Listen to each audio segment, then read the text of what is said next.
That's what legends do. They defeat Medusa with her eyes blind. They dodge 100 freaking bullets with their eyes blind. That's what legends do. They are the agent of peace. They are an ambassador from Themyscira to the rest of the world. They know how to deal with politics. They know how to deal with social issues. They know how to take interviews. They know how to be a leader, a champion, a princess, a half goddess, whatever you want to call it. That's what real legends do. And guess what?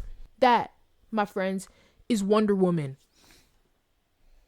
Woman in the DCU, guys, just imagine this. I feel like she has the potential. I feel like her movie, whatever James Gunn does, has the potential to do, maybe not more numbers, but it has the potential to be more inspirational than the Superman movie. And trust me when I say the Superman movie was inspirational. One, it got tons of people who never read a comic before, it got them into comics.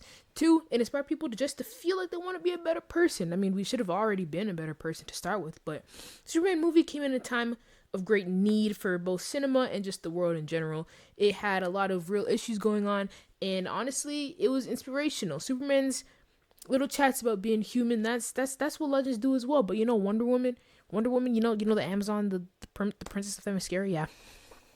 Daughter born of clay, no man needed, Wonder freaking Woman, yeah. Diana Prince, she got that in the bag. She got all that and some more. And the thing is, Superman is a great freaking superhero, and I love the Superman movie. I've seen it like only twice, but I absolutely loved it.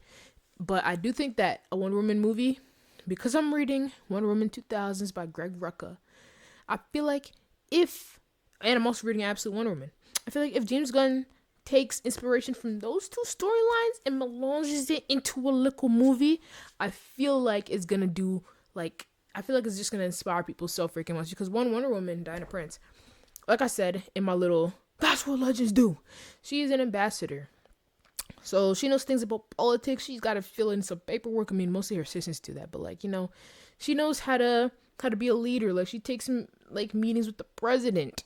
She's literally an ambassador. So she does what ambassadors do, whatever they do, you know. She knows how to deal with social issues. She's not gonna strife and cause a war because she's acting for Wonder Woman and not on the side of the US or someone else. No, Wonder Woman will maybe think a little more than that and make sure, yeah, she's gonna save the day, she's gonna save some people, but she's gonna do it in the most peaceful way as possible. The reason why I'm putting these quotation marks up is because we know that Wonder Woman can throw hands.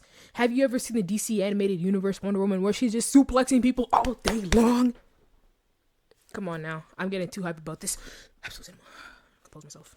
For the Eyes of the Gorgon, Wonder Woman, it's like this miniseries within the 1986 to like 2006 or 2003 Wonder Woman comic. We get to see like different sides of Wonder Woman. We get to see her fighting prowess. We get to see the emotional depth, the highs and lows that she kind of takes, some of the places she can almost let herself slip into when things get really bad, but in the end she gets out of that. We see her connection to the Greek gods, but doesn't necessarily agree with all of them because she was born and how she gets her powers and stuff. She also has to be like respectful enough to them. This is low-key just like me yapping about Wonder Woman because she's so cool, and I've been reading some Wonder Woman comics. And Wonder Woman doesn't need to aura farm. Like she can't aura farm because she is literally aura itself. Wonder Woman is aura.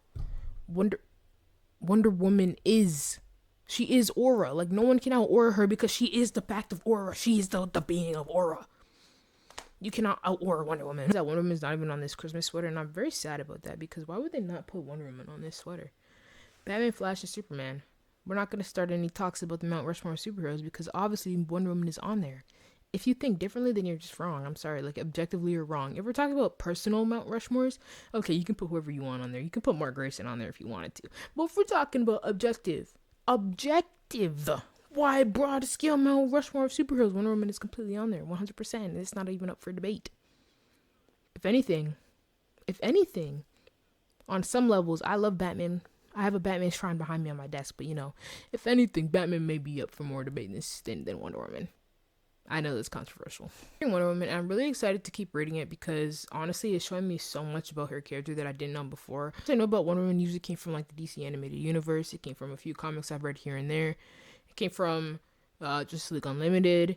It came from different things that don't fully get into her character because in those settings, she's a part of a broader setting. It's not like a solo Superman comic like Birthright or All-Star Superman. It's not like Batman Long Halloween or anything. You don't really know about Wonder Woman's solo titles because they're not pushed enough, or they don't have the right writers that are doing her justice. Like, we're not even gonna talk about Tom King's Wonder Woman. We're not even gonna talk about Tom King's Wonder Woman. We're gonna pretend it doesn't exist.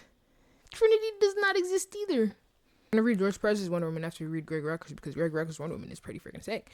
If you guys want to see pure aura, if you want to see Wonder Woman in relation to the Greek gods, you want to see some cool mythos along with comics, then I definitely suggest reading Greg Rucka's 2000s Wonder Woman first, then get into his Rebirth era Wonder Woman. And then before the 2000s era Wonder Woman, you can read his like one shot, the Ikatea. Just sit and think about morals and ethics, superheroes' morals and ethics, the law. It makes you think of what's right and what's wrong, justice, and also makes you reflect heavily on your personal values and like what you sort of believe in and what you think is right or wrong as well, which I think is very cool for a comic to do.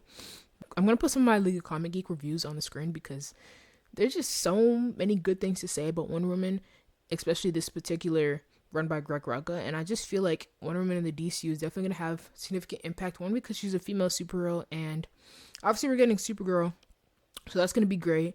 And then if Supergirl ends up being a good movie, once we get Wonder Woman, it's kind of going to transcend and be like, oh, we have one great female superhero already live action, well, let's see Wonder Woman now, because everybody knows Wonder Woman. And then, boom, we get a great movie that includes, like, her Greek god mythos. It includes her being, like, an ambassador and her being an agent of peace. It includes her fighting prowess, like her throwing freaking hands. It includes potentially the Eye of the Gorgon storyline where Diana literally blinds herself to be able to defeat Medusa. And even though she's blinded, she can still throw hands, and she's still one of the strongest members of the Justice League because it literally had the whole Justice League face against her.